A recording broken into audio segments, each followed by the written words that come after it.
No dia de ação de graças em família, meus pais anunciaram seu testamento. Minha irmã perdeu a cabeça, gritando: "Eu quero tudo!" Quando ninguém a ouviu, ela pegou minha filha de 6 anos e a jogou contra a velha porta de vidro, que se estilhaçou.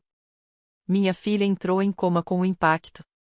Corri para socorrê-la, gritando enquanto o sangue escorria ao redor dela. Meus pais, porém, correram para confortar minha irmã, dizendo: "Ah, querida, sentimos muito. Você nem nos ouviu. Tudo no testamento sempre foi seu." Eu comecei a gritar: "Vão todos para o inferno." Foi então que minha mãe disse: "Calma. Ela não está morta. Para de dramatizar." Eu liguei para o 911 e levei ela ao hospital. O que meu pai fez no hospital nos chocou a todos. 4 meses depois, as palavras que minha filha disse no tribunal fizeram o juiz chorar. Preciso começar dizendo que essa história mudou tudo o que eu pensava que sabia sobre família. Algumas pessoas usam máscaras por tanto tempo que esquecem como são por baixo. Meus pais eram especialistas nisso, e minha irmã mais velha aprendeu com os melhores. Ação de Graças de 2023. A data está gravada na minha memória como uma marca. Minha filha Grace tinha 6 anos, cabelos castanhos cacheados e um sorriso com um dente faltando que iluminava qualquer ambiente. Ela adorava dinossauros, insistia em usar seus tênis roxos brilhantes para todo lugar e tinha acabado de aprender a escrever seu nome em letra cursiva. Ela era meu mundo inteiro depois que o pai dela nos deixou quando ela tinha 2 anos. A maternidade solo não era a vida que eu havia planejado, mas Grace fazia cada sacrifício valer a pena. O jantar aconteceu na propriedade dos meus pais em Connecticut, uma vasta casa colonial que eles compraram há 30 anos, quando a firma de investimentos do meu pai realmente decolou. Minha irmã Verônica havia vindo da Califórnia com seu marido Dean e seus 2 adolescentes, Ashley e Tyler. Verônica era 4 anos mais velha que eu, sempre a filha perfeita, sempre a favorita. Casou-se com dinheiro, dirigia um Tesla e nunca perdia uma oportunidade de lembrar a todos do sucesso que tinha alcançado. Cheguei por volta das 14 horas, com Grace pulando de empolgação ao meu lado. Ela tinha feito perus de papel na escola e mal podia esperar para mostrar aos avós. A casa cheirava a peru assado e canela, exatamente como o dia de ação de graças deveria cheirar. Minha mãe nos recebeu na porta, usando seu colar de pérolas e um sorriso forçado. "Vocês estão atrasadas", disse ela, mal olhando para Grace. Estávamos 10 minutos adiantadas. A tarde passou lentamente, com cortesia forçada e críticas veladas. Minha mãe comentou sobre meu cabelo, minhas roupas, minha decisão de levar pãezinhos comprados em vez de caseiros. Verônica dominava a sala de estar, falando sobre suas férias recentes nas Maldivas e sobre a aprovação da filha em Stanford. Grace brincava quieta com seus dinossauros de brinquedo no canto, olhando para mim de vez em quando com aqueles grandes olhos castanhos. O jantar em si estava tenso.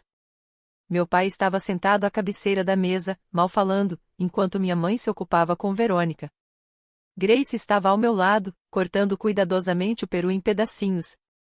Ela era uma criança tão boa, nunca reclamava, sempre se esforçava para ser educada, mesmo quando ignorada. Após a sobremesa, meu pai se levantou e limpou a garganta. A sala ficou em silêncio.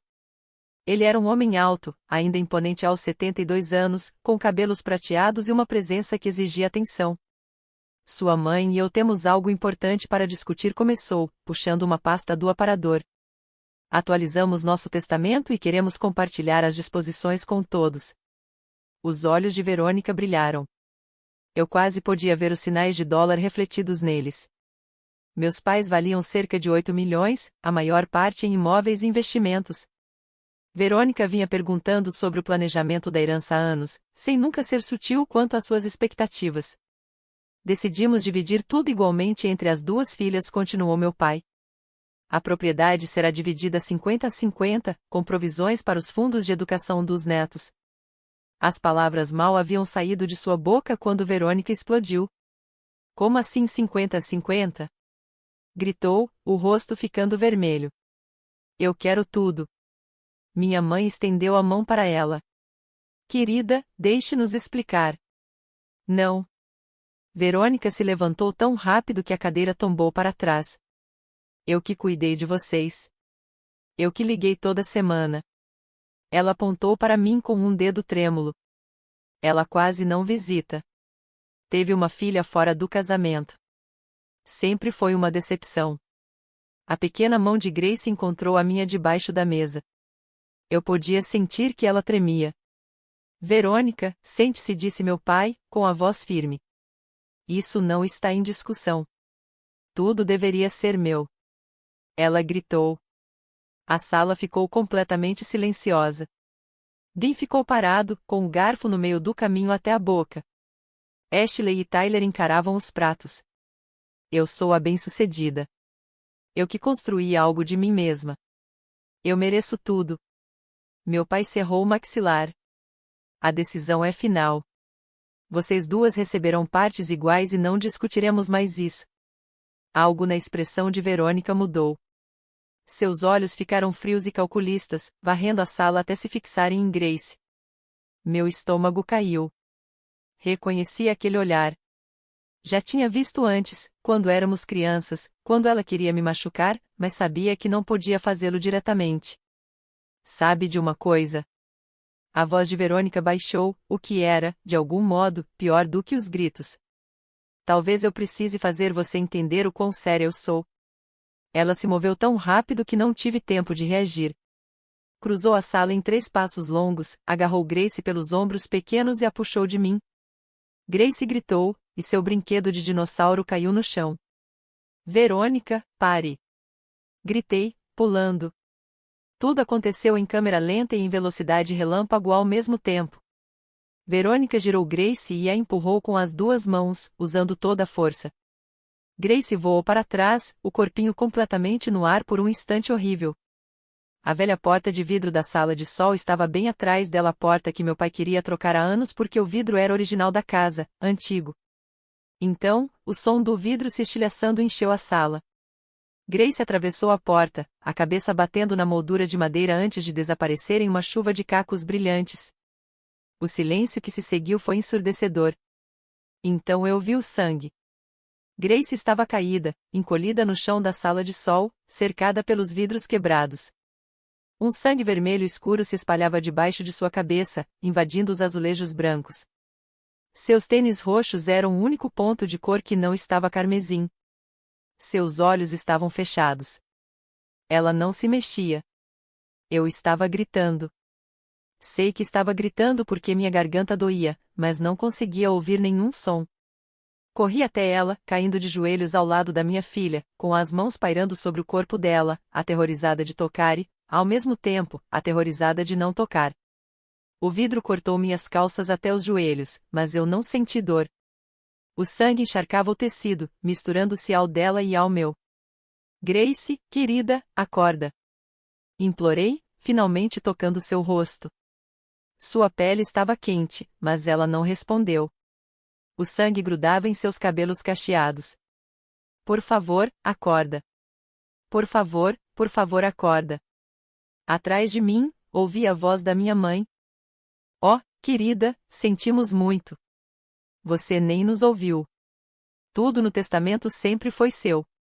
Me virei, ainda de joelhos no sangue da minha filha, e vi minha mãe confortando Verônica. Minha irmã estava chorando. Os braços da minha mãe envolviam Verônica, acariciando seus cabelos. Meu pai estava ao lado delas, a mão sobre o ombro de Verônica. Os 3 focados nela enquanto minha filha estava morrendo no chão. Algo dentro de mim quebrou completamente. Vão todos para o inferno. Gritei. As palavras saíram de mim cruas, primitivas. Todos vocês podem ir direto para o inferno. Minha mãe olhou para cima, com uma expressão de irritação. Calma. Ela não está morta. Para de dramatizar. Essas palavras. Exatamente essas palavras. Minha mãe olhou para minha filha inconsciente, sangrando no chão, e disse para eu parar de dramatizar. Tirei o telefone do bolso com mãos ensanguentadas e trêmulas e disquei 911. Minha voz, de algum modo, manteve-se firme enquanto eu dava o endereço, explicava o que havia acontecido, implorava para que viessem rápido. Grace ainda não se mexia. Sua respiração era superficial e irregular. Pressionei minha mão contra o pior sangramento na cabeça dela, sentindo o sangue quente pulsar entre meus dedos. Os paramédicos chegaram em menos de 8 minutos. Eles estabilizaram Grace, colocaram-na na prancha e iniciaram os procedimentos de emergência. Entrei na ambulância com ela, sem nunca soltar sua mão pequena. Quando as portas se fecharam, pude ver uma última vez minha família na porta da casa. Verônica ainda chorava. Minha mãe ainda tinha o braço em volta dela. Meu pai estava no telefone. Nenhum deles tentou nos acompanhar. O hospital era um borrão de luzes fluorescentes e jargão médico, lesão cerebral traumática, hematoma subdural, coma induzido. Os médicos explicaram que o cérebro dela estava inchando e que era necessário aliviar a pressão, que as próximas 72 horas seriam críticas. Assinei formulários que não li e respondi perguntas que mal ouvi. Grace parecia tão pequena na cama do hospital, conectada a máquinas que bipavam e zumbiam. Seus cabelos cacheados foram parcialmente raspados para a cirurgia. Bandagens cobriam metade de sua cabeça. Um ventilador respirava por ela. Sentei-me ao lado dela, segurando sua mão, e contei cada história que conseguia lembrar. Cantei suas músicas favoritas. Eu prometi a ela que iríamos ao Museu de Dinossauros quando ela acordasse. Falei sobre os tênis novos que compraríamos, sobre a festa de aniversário que planejaríamos, sobre tudo o que fazemos juntas. Passei as primeiras 6 horas sozinha. Meus pais não ligaram. Verônica não ligou. Dean, por fim, enviou uma mensagem de texto: desculpe pelo que aconteceu. Verônica está muito abalada.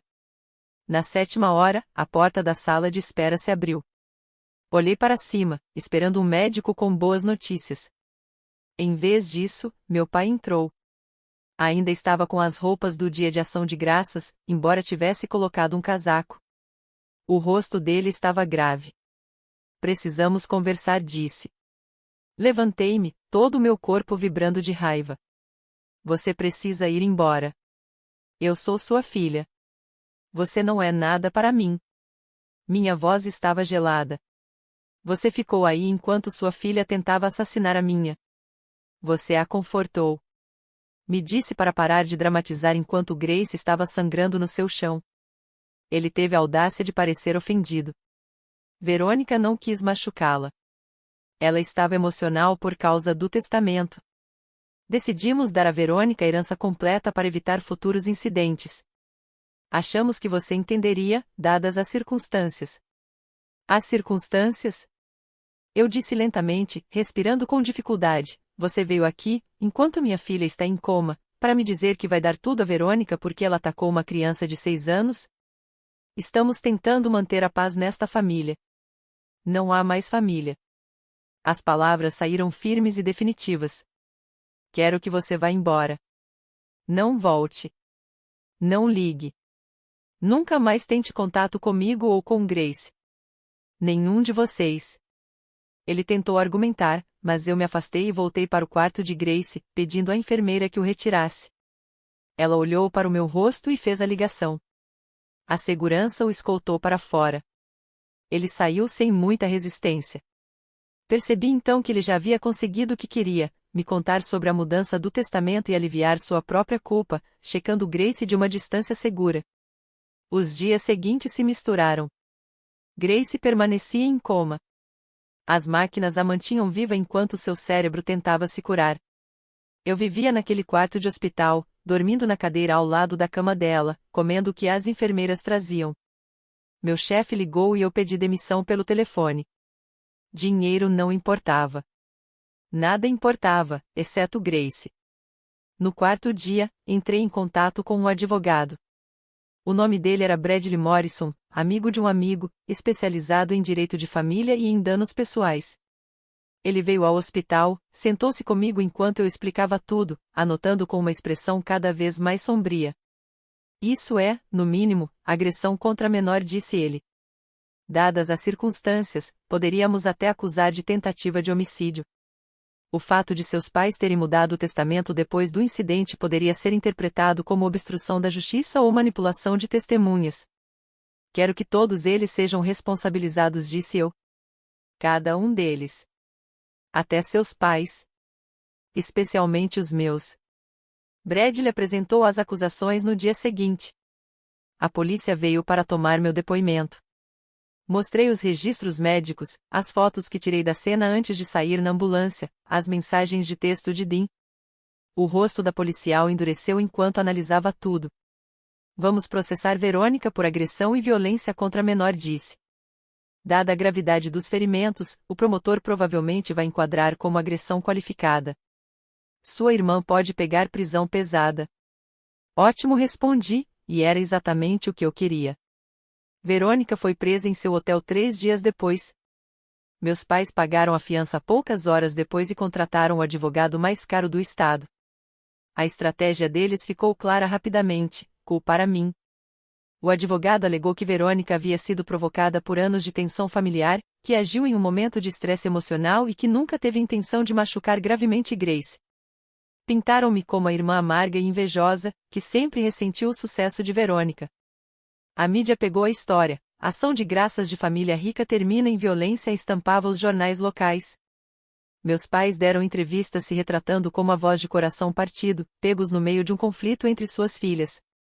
Verônica chorou diante das câmeras, pedindo desculpas a Grace, insistindo que foi um acidente, que só queria afastá-la, que nunca imaginou que atravessaria o vidro. Eu não interagi. Fiquei ao lado da minha filha. Grace acordou no 18º dia. Seus olhos se abriram enquanto eu lia seu livro favorito sobre um T-Rex que amava arte. Por um momento, ela apenas olhou para o teto, confusa. Então encontrou meus olhos. Mamãe? A voz era quase um sussurro, rouca pelo tubo de respiração que haviam retirado 2 dias antes. Comecei a chorar, apertando o botão de chamada da enfermeira enquanto segurava sua mão. Estou aqui, querida. Estou bem aqui. Minha cabeça dói. Eu sei, querida. Eu sei, mas você vai ficar bem. Você está acordada agora. Os médicos estavam cautelosamente otimistas. Grace tinha alguns problemas de memória e precisava de fisioterapia, mas o dano poderia ter sido muito pior. Ela não se lembrava do jantar de ação de graças. Não se lembrava de Verônica pegando a. A última coisa que recordava era de se preparar naquela manhã, animada para mostrar aos avós seus desenhos de peru. Parte de mim se sentiu aliviada por ela não lembrar. Outra parte sabia que, mais cedo ou mais tarde, ela precisaria conhecer a verdade. Passamos mais 6 semanas no hospital enquanto Grace reaprendia a andar sem ficar tonta, a focar os olhos corretamente, a escrever novamente. Eu observava minha filha brilhante e enérgica lutar com tarefas que antes eram fáceis para ela. Ela se frustrava e chorava. Perguntava por que aquilo tinha acontecido com ela. Eu dizia que foi um acidente, sem entrar em detalhes. O médico disse que discutiríamos mais quando ela estivesse pronta. Durante essas semanas, meus pais tentaram nos visitar 3 vezes. Fiz com que os nomes deles fossem adicionados a uma lista de bloqueio na recepção. Verônica enviou flores com um cartão que dizia, melhoras, e eu joguei tudo no lixo. Dee mandou mensagem de novo, perguntando se poderíamos superar isso pelo bem da família. Bloqueei o número dele. Bradley se preparou para o julgamento. O promotor estava seguindo com a acusação de agressão qualificada contra Verônica. O julgamento foi marcado para abril, 4 meses depois daquele terrível dia de ação de graças. Bradley também entrou com um processo civil contra Verônica e meus pais pelos gastos médicos de Grace, dor, sofrimento e cuidados futuros. As contas já ultrapassavam $200 mil, e Grace precisaria de terapia contínua por anos. O advogado dos meus pais tentou um acordo várias vezes, oferecendo dinheiro se eu retirasse as acusações criminais. Recusei todas as vezes. Não se tratava de dinheiro. Tratava-se de justiça. Tratava-se de garantir que Verônica enfrentasse as consequências pelo que havia feito. Grace voltou para casa em janeiro. Nosso pequeno apartamento nunca pareceu tão acolhedor. Preparei o quarto dela com todas as coisas favoritas, os posteriores de dinossauros e a roupa de cama roxa. Ela chorou ao ver, mas desta vez eram lágrimas de felicidade. Estabelecemos uma nova rotina de consultas médicas e sessões de terapia. Grace se esforçava muito, determinada a voltar ao normal. As primeiras semanas em casa foram mais difíceis do que eu esperava. Grace tinha pesadelos quase todas as noites, acordando gritando sobre vidro e quedas. Ela chorava em meus braços, confusa sobre por que seu cérebro mostrava coisas que ela não conseguia se lembrar conscientemente. A terapeuta de trauma explicou que era o subconsciente dela tentando processar o que aconteceu, mesmo que a memória explícita não tivesse retido os detalhes. Nas 2 primeiras semanas, dormi no chão ao lado da cama dela, só para que ela soubesse que eu estava ali quando acordasse assustada. Minhas costas doíam e eu estava exausta. Mas ouvir seu sussurro: "Mamãe, você está aqui no escuro", tornava todo o desconforto válido. O dinheiro começou a apertar rapidamente.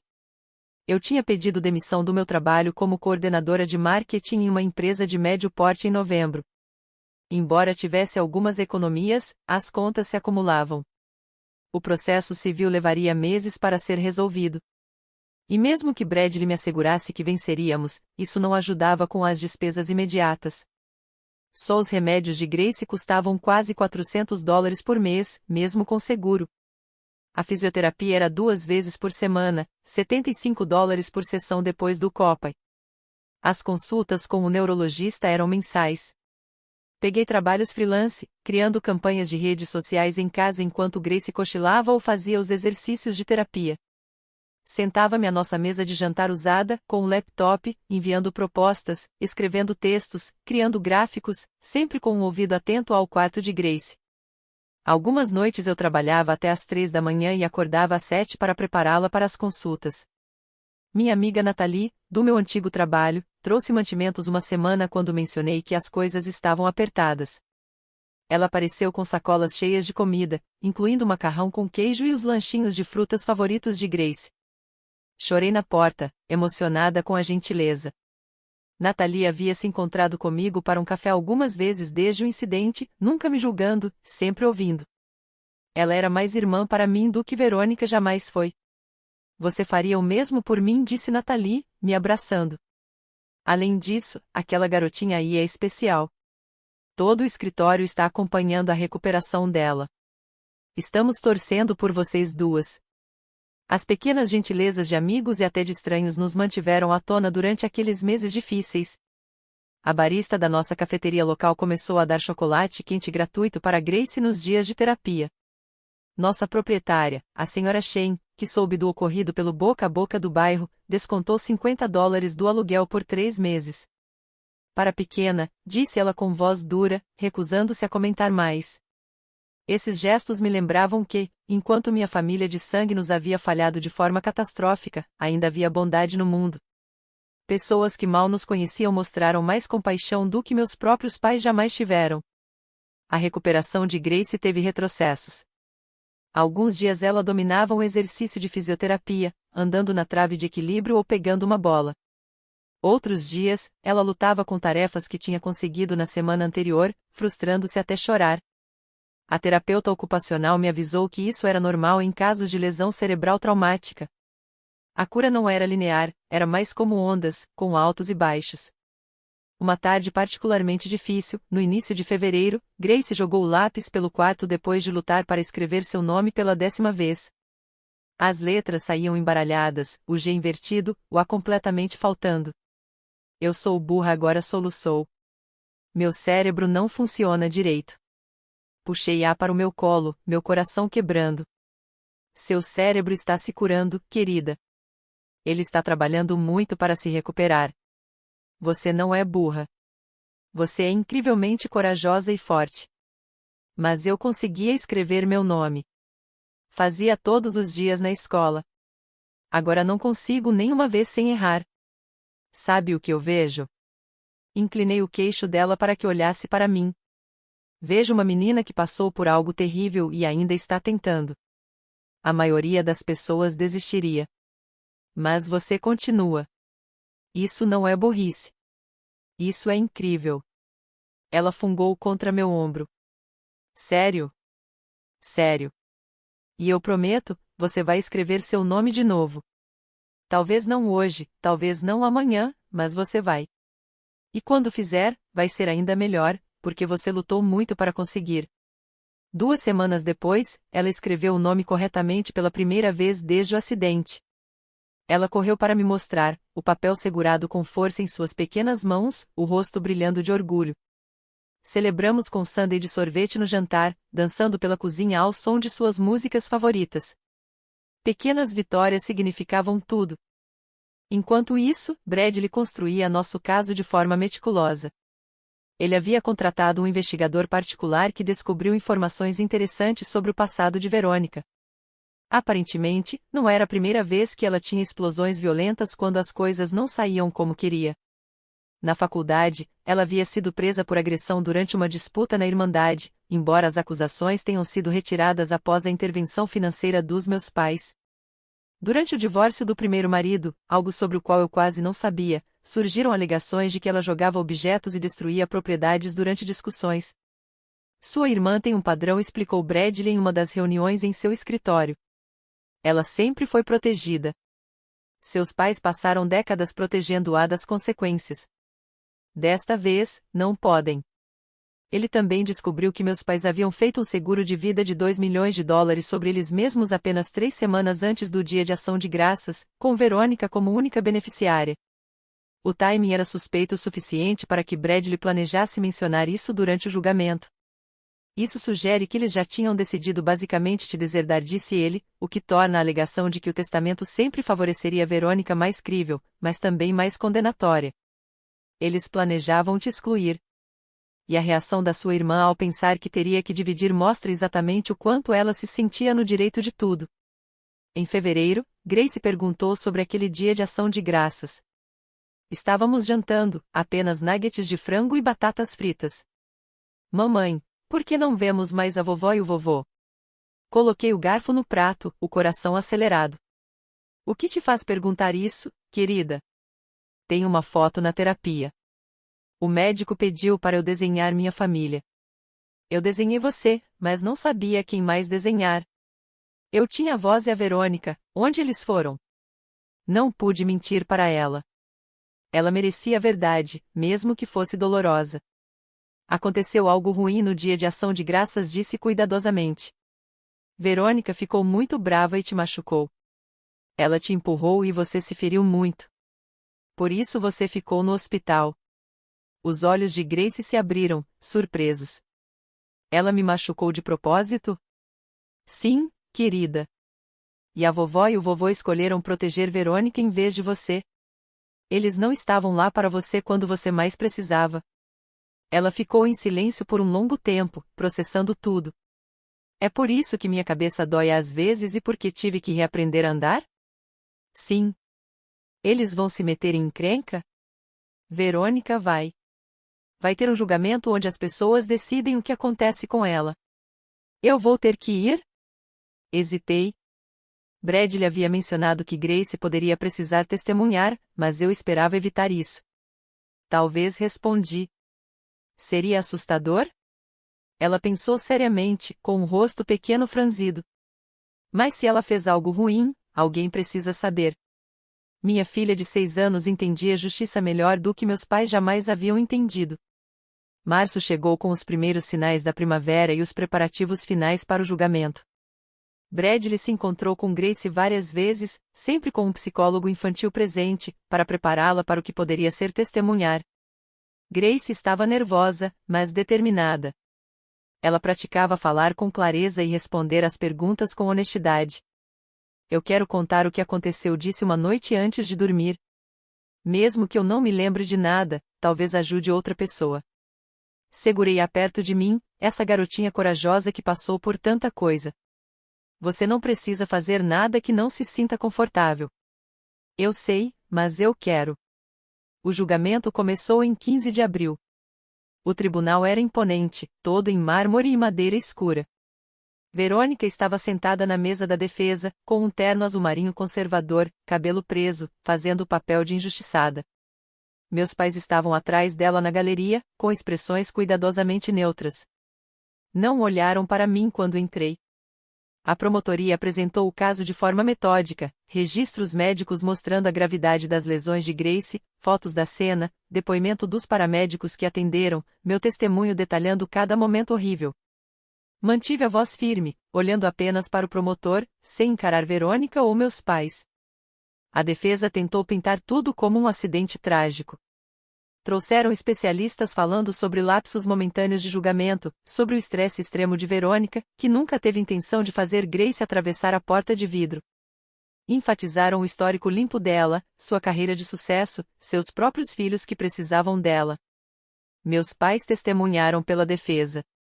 Meu pai alegou que eu sempre fui ciumenta de Verônica, que havia exagerado o incidente.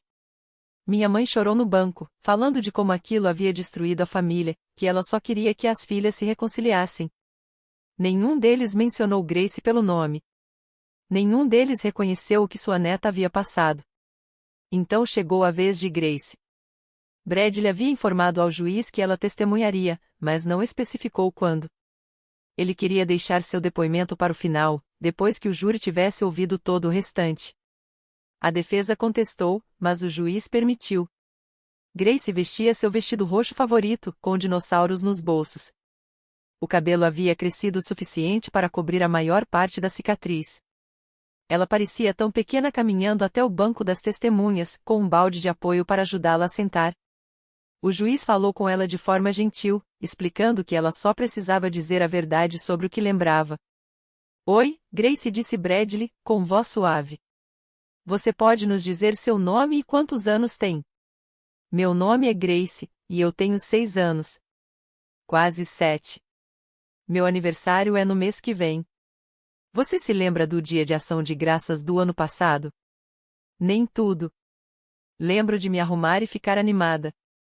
Lembro que minha mãe nos levou até a casa dos meus avós, mas depois disso está confuso. Você se lembra do que aconteceu no jantar? Não, senhor. Você se lembra da sua tia Verônica? Os olhos de Grace finalmente se moveram para onde Verônica estava sentada. Ela olhou para a tia por um longo momento. Lembro dela de antes. Ela costumava me dar presentes no Natal, mas não lembro de vê-la no Dia de Ação de Graças. Qual é a próxima coisa que você lembra, acordando no hospital? Minha cabeça doía muito e minha mãe estava segurando minha mão. Ela parecia que havia chorado por muito tempo. Bradley deixou isso penetrar no júri. Quanto tempo você ficou no hospital? Muito tempo. 6 semanas e 4 dias. Como foi isso? A voz de Grace ficou menor. Assustador. Eu não conseguia andar direito no começo. Minha cabeça doía o tempo todo. Eu não conseguia me lembrar de algumas coisas, como palavras que eu conhecia antes. Tive que reaprender tudo, como escrever e correr. Às vezes ainda fico tonta. Alguém te visitou além da sua mãe? Os médicos e enfermeiros. E o Sr. Bradley, você veio falar comigo. Seus avós vieram te visitar? Não. E sua tia Verônica? Não. Bradley fez uma pausa, deixando o silêncio se estender.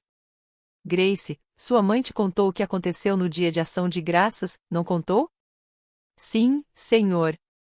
Ela disse que a Verônica ficou com raiva e me empurrou contra uma porta de vidro. Por isso eu me machuquei tanto. Como isso te fez sentir?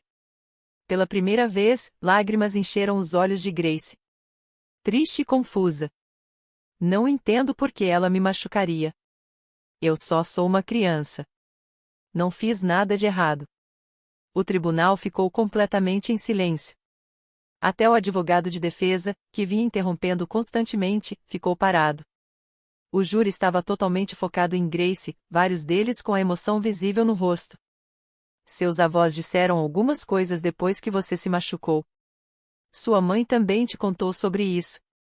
Eles ajudaram a Verônica em vez de mim. E disseram à minha mãe para parar de ser dramática enquanto eu estava sangrando. A voz de Grace se quebrou. Isso não parece algo que avós deveriam fazer. Não, não parece. Eu costumava achar que os adultos sempre tentam manter as crianças seguras. É isso que minha mãe faz. Ela me mantém segura, não importa o que aconteça. Mas acho que nem todos os adultos são assim. Uma jurada na primeira fila enxugou os olhos. Outro jurado, um homem mais velho, cerrou o maxilar com força. O juiz retirou os óculos e os limpou, claramente emocionado. Grace disse Bradley suavemente, tem mais alguma coisa que você queira dizer ao tribunal? Ela pensou por um momento e assentiu. Eu só quero que todos saibam que o que aconteceu comigo foi muito ruim. Quase morri. Não consegui fazer coisas normais de criança por muito tempo. Ainda tenho pesadelos às vezes sobre vidro quebrando, mesmo sem me lembrar que aconteceu. E minha mãe, a voz dela falhou. Minha mãe teve que ser tão forte e cuidar de mim sozinha. Ela nunca me deixou sozinha. Ela desistiu de tudo por mim. É isso que família de verdade faz, não o que a Verônica e meus avós fizeram. O silêncio que se seguiu foi profundo. O juiz pigarreou com força. Obrigado, Grace. Você foi muito corajosa hoje. Enquanto Grace caminhava de volta para onde eu estava sentada, todos os olhos do tribunal estavam nela. Ela subiu no meu colo, mesmo já estando grande para isso, e enterrou o rosto no meu ombro. Segurei-a firme, minhas próprias lágrimas finalmente caindo. A defesa não fez nenhum contra-interrogatório. Eles não tinham nada a dizer a ela. O júri deliberou por menos de 3 horas. Verônica foi considerada culpada de todas as acusações: agressão agravada, agressão a menor e colocação em perigo imprudente. O juiz marcou a sentença para 2 semanas depois. Na audiência de sentença, o juiz se dirigiu diretamente a Verônica. Estou na magistratura há 23 anos. Vi muitas coisas terríveis, mas o que você fez com essa criança e o que sua família fez depois é um dos casos mais perturbadores que já encontrei. Você agrediu uma menina de 6 anos por ganância e raiva. Não demonstrou arrependimento algum. Seus pais permitiram seu comportamento e continuam a fazê-lo. Este tribunal tem a responsabilidade de proteger as crianças e enviar a mensagem de que ações assim têm consequências sérias. Verônica foi condenada a 8 anos de prisão, a pena máxima. O rosto de Verônica ficou branco. Minha mãe deu um suspiro. Meu pai levantou-se, gritando sobre recursos. O juiz bateu o martelo. O processo civil seguiu separadamente nos meses seguintes. Bradley lutou tenazmente, apresentando cada conta médica, cada fatura de terapia, cada previsão para os cuidados futuros de Grace. Os caros advogados dos meus pais tentaram todas as táticas de atraso possíveis. Mas, em setembro de 2024, o Tribunal Civil emitiu seu veredito. Os réus foram responsabilizados conjuntamente por todas as despesas médicas, sofrimento físico e emocional e danos punitivos, totalizando 3,2 milhões de dólares. Isso incluía a terapia futura e os cuidados de Grace. Verônica foi conduzida algemada. Meus pais ficaram pasmos enquanto o tribunal se esvaziava ao redor deles. Peguei Grace no colo e saí sem olhar para trás. Do lado de fora, Bradley nos esperava com os papéis. Vamos protocolar o processo civil esta semana. Com a condenação criminal, o caso civil deve ser direto. Quanto tempo vai levar? Perguntei. Alguns meses, talvez 6, mas vamos ganhar. A condenação criminal deixa a responsabilidade clara. O processo civil seguiu nos meses seguintes.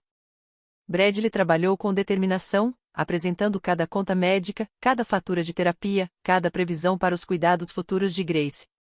Os advogados caros dos meus pais tentaram todas as táticas de atraso possíveis. Mas, em setembro de 2024, o Tribunal Civil emitiu seu veredito. Os réus foram responsabilizados conjuntamente por todas as despesas médicas, sofrimento e danos punitivos, totalizando 3,2 milhões de dólares, incluindo a terapia futura e os cuidados de Grace. O julgamento civil incluiu cláusulas que impediam que eles lucrassem com a história ou evitassem o pagamento por meio de falência. Bradley garantiu que todos os caminhos legais fossem fechados. Não quero o dinheiro deles para mim, disse a ele quando o cheque finalmente chegou. Quero que Grace tenha o que precisa. Ela terá, ele prometeu. E até mais. O dinheiro chegou em parcelas ao longo do ano seguinte, à medida que vários bens foram liquidados e contas foram bloqueadas. Eu criei um fundo fiduciário para o futuro da Grace, quitei todas as contas médicas que estavam acumuladas e nos mudei para um apartamento melhor, com um quarto grande o suficiente para todos os seus brinquedos de dinossauro. Voltei à faculdade para terminar minha graduação em marketing digital. Grace começou a 2ª série naquele outono e se juntou ao time de futebol na primavera seguinte. Seu cabelo cresceu completamente, cobrindo a cicatriz. Ela ainda tinha dores de cabeça ocasionais e episódios de tontura, mas o médico disse que seu progresso era excelente. Meus pais tentaram nos contatar apenas uma vez após o julgamento. Apareceram no prédio do nosso novo apartamento, pedindo para o porteiro deixá-los entrar. Desci até o saguão e disse a eles exatamente o que já havia dito no hospital: não existe mais família. Eles fizeram sua escolha quando confortaram a Verônica enquanto Grace jazia sangrando.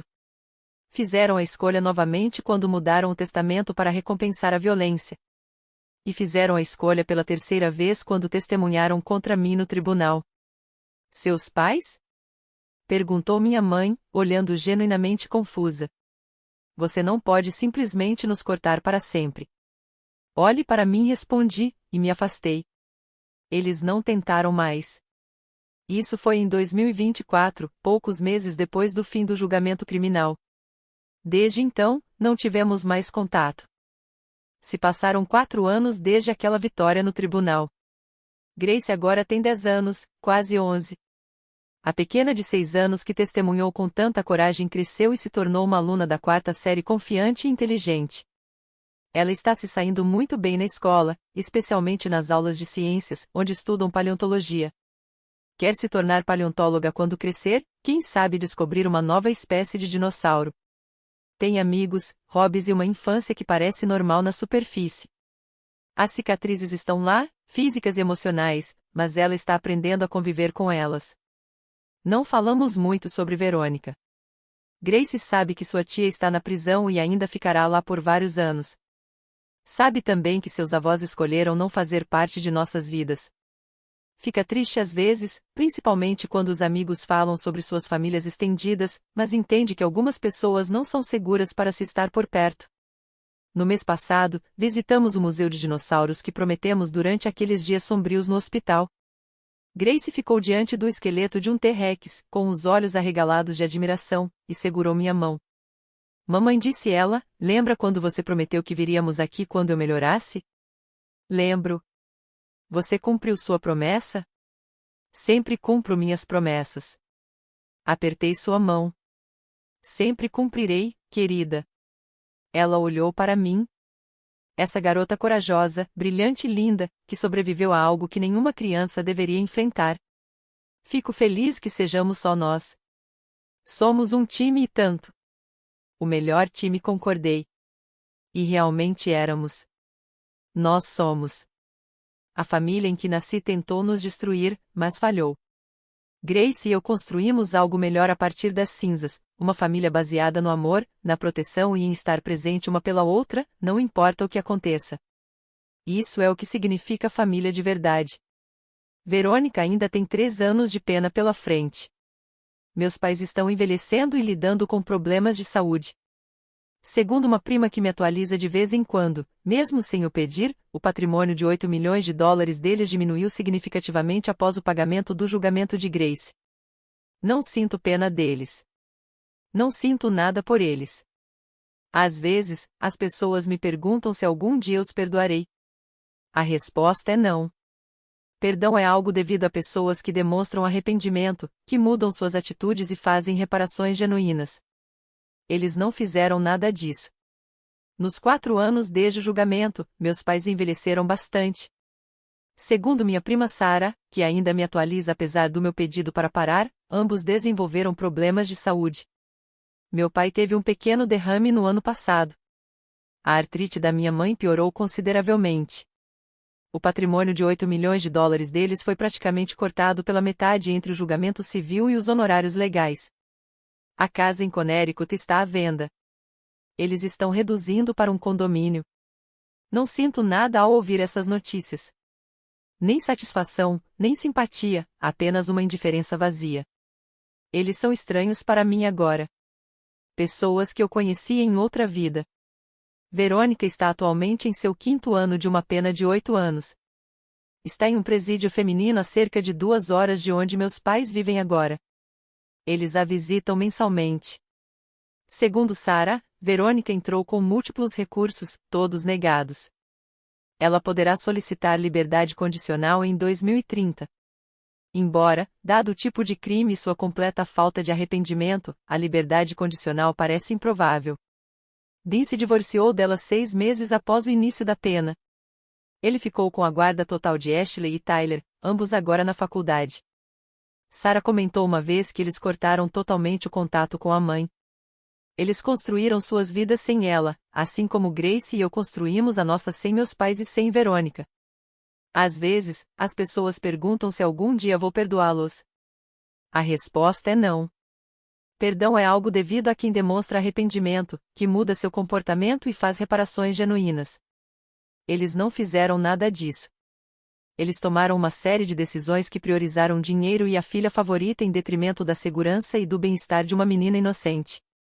Recentemente, Grace me perguntou o que eu diria se meus pais pedissem desculpas. Pensei cuidadosamente antes de responder. Querida, algumas coisas estão tão quebradas que não podem ser consertadas. Algumas pontes foram feitas para permanecer queimadas.